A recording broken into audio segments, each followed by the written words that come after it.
Il sera question de renforcer le mix énergétique à travers la promotion de nouvelles sources d'énergie, le solaire, l'éolienne, l'énergie marine et pourquoi pas, puisque la réflexion est lancée, le nucléaire.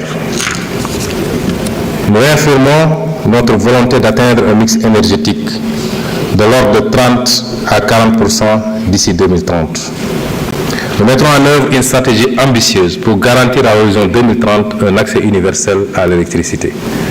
Je veux vous rappeler que présentement le Sénégal produit un peu moins de 2000 MW et que dans le référentiel à l'horizon 2050, il est question d'atteindre 10 000 MW.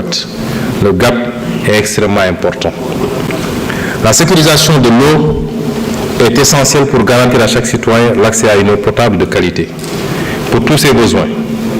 Les études préalables ont démarré pour la mise en œuvre du projet des autoroutes de l'eau, qui constitue un jalon majeur pour amener l'eau de qualité partout au Sénégal. En préservant les eaux souterraines, nous agirons de manière responsable envers les générations futures. Le dessalement de l'eau de mer sera développé en veillant à amoindrir le coût en énergie des projets et leur impact sur l'environnement. Quant à l'assainissement, nous y consentirons davantage de ressources, non seulement pour les infrastructures urbaines, mais aussi en milieu rural.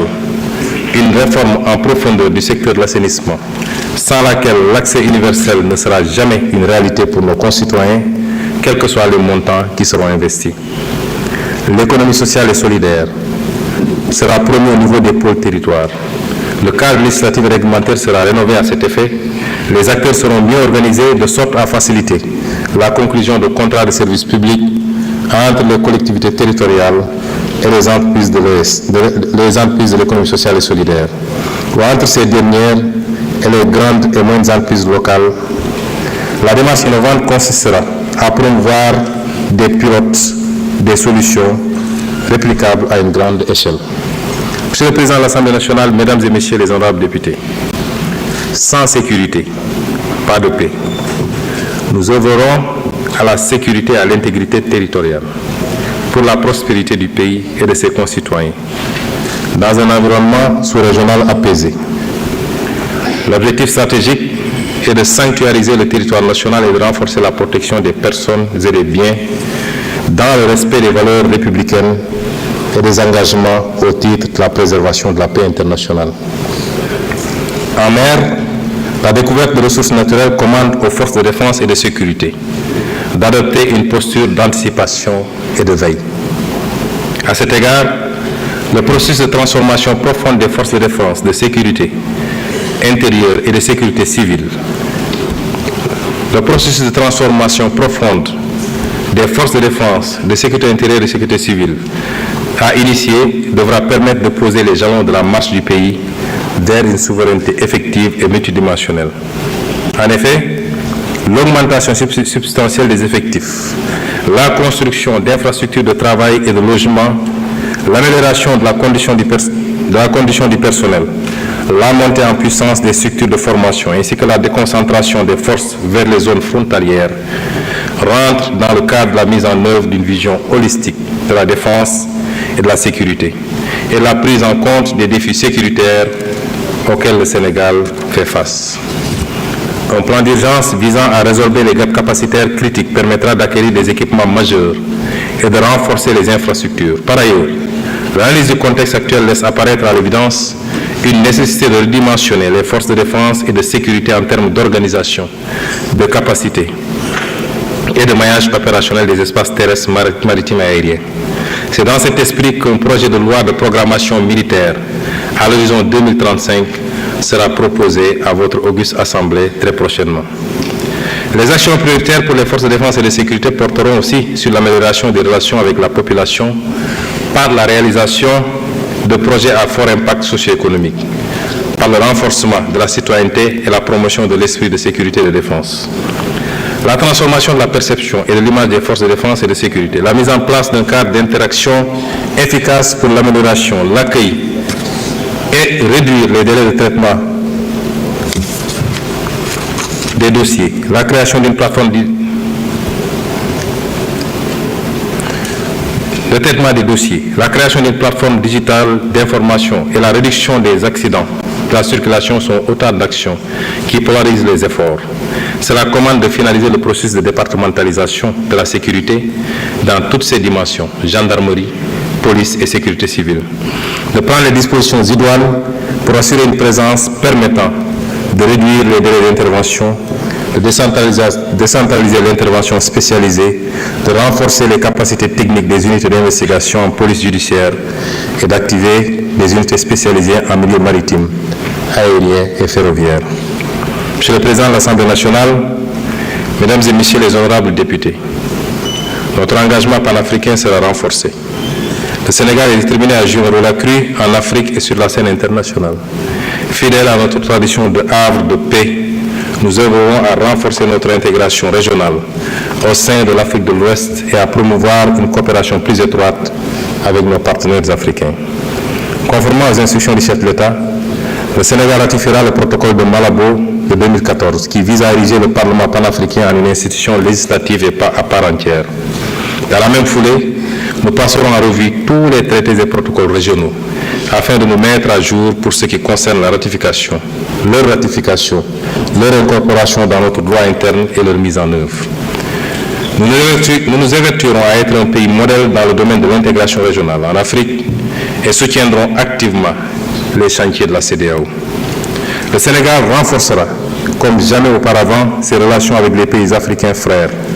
Nous œuvrons sans relâche à favoriser les relations entre les secteurs privés et milieux d'affaires africains et ouest-africains afin de développer le commerce intra-africain et interrégional en exploitant les facilités offertes par la ZLECAf et la CEDEAO notamment. Nous ne ménagerons aucun effort pour une meilleure interconnectivité des infrastructures routières, ferroviaires, maritimes et aériennes, notamment dans le cadre des programmes communautaires de développement et du plan de développement des infrastructures en Afrique.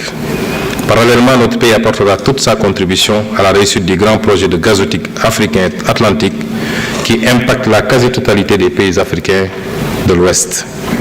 Une attention particulière sera portée au partenariat avec les pays voisins pour l'exploitation des ressources et la mutualisation des expériences. À cet effet, nous mettrons sur pied dès 2025 une agence en charge de la mobilisation des experts et volontaires sénégalais au service du développement en Afrique, tout en facilitant l'accueil d'étudiants et de stagiaires africains et internationaux au Sénégal, et le placement en position de stage des cadres sénégalais dans les pays amis et frères. Il en sera de même sur le plan monétaire, où nous poursuivrons les discussions pour que la monnaie soit plus en adéquation avec les besoins de l'économie régionale. Quant à nos compatriotes de la diaspora, je salue une fois de plus leur apport inestimable à l'œuvre de construction nationale. Le gouvernement lancera un vaste programme de recensement des Sénégalais de l'extérieur pour mieux valoriser leur potentiel grâce à des programmes adaptés. Dans cette perspective, nous mettrons en place une haute autorité de la diaspora, un organe consultatif rattaché à la primature pour conseiller le gouvernement sur les questions touchant aux Sénégalais de l'étranger. Les associations de la diaspora les plus représentatives y seront représentées et la durée de validité du passeport sera étendue à 10 ans.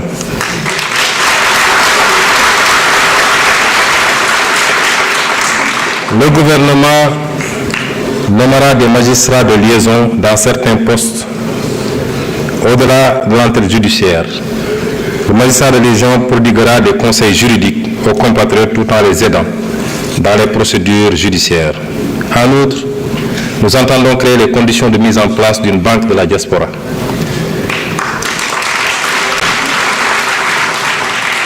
Nous appliquerons le principe de réciprocité pour la délivrance de visas aux ressortissants de certains pays.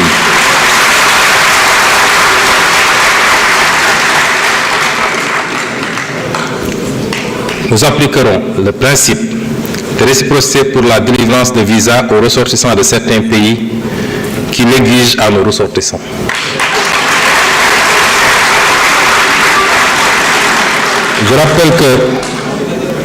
Je rappelle que si la suppression de la procédure des visas biométriques payants est entrée en vigueur le 1er mai 2015, les textes législatifs et réglementaires l'instituant n'ont pas été abrogés subséquemment. Il s'agit dès lors, tenant compte de l'expérience précédente, de bien en cerner les faiblesses avant toute décision, notamment celles liées aux impacts éventuels sur le tourisme, les lenteurs dans la délivrance des visas, ajoutées à la disponibilité des moyens matériels et humains dans les aéroports et postes frontaliers terrestres du Sénégal. D'ores et déjà, nous engagerons des discussions avec les pays relevant des catégories B et C afin d'exiger en retour le visa gratuit pour les ressortissants sénégalais sur la base du principe de réciprocité. Nous ouvrirons également des discussions avec des pays dont les procédures de traitement des demandes de visa pour les ressortissants sénégalais portent préjudice à nos compatriotes. Pour mieux comprendre les procédures d'accès aux plateformes de prise de rendez-vous, la tarification des frais exigibles pour le traitement des demandes, les procédures de vérification d'authentification,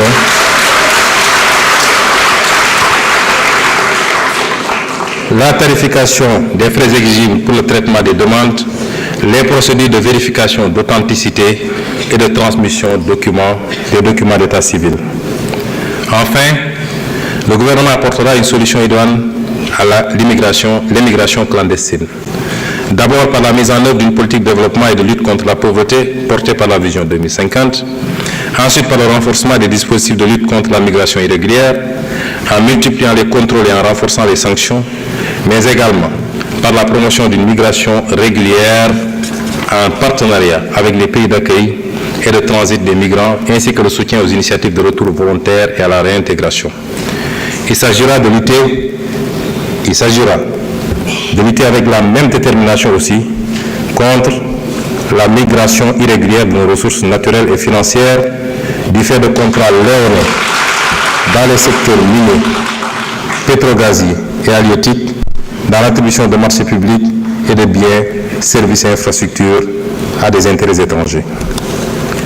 Monsieur le Président de l'Assemblée nationale, Mesdames et Messieurs les honorables députés, chers invités, nous allons accompagner tous ces programmes de quelques réformes clés dont certains ont déjà été cités lors de mes développements.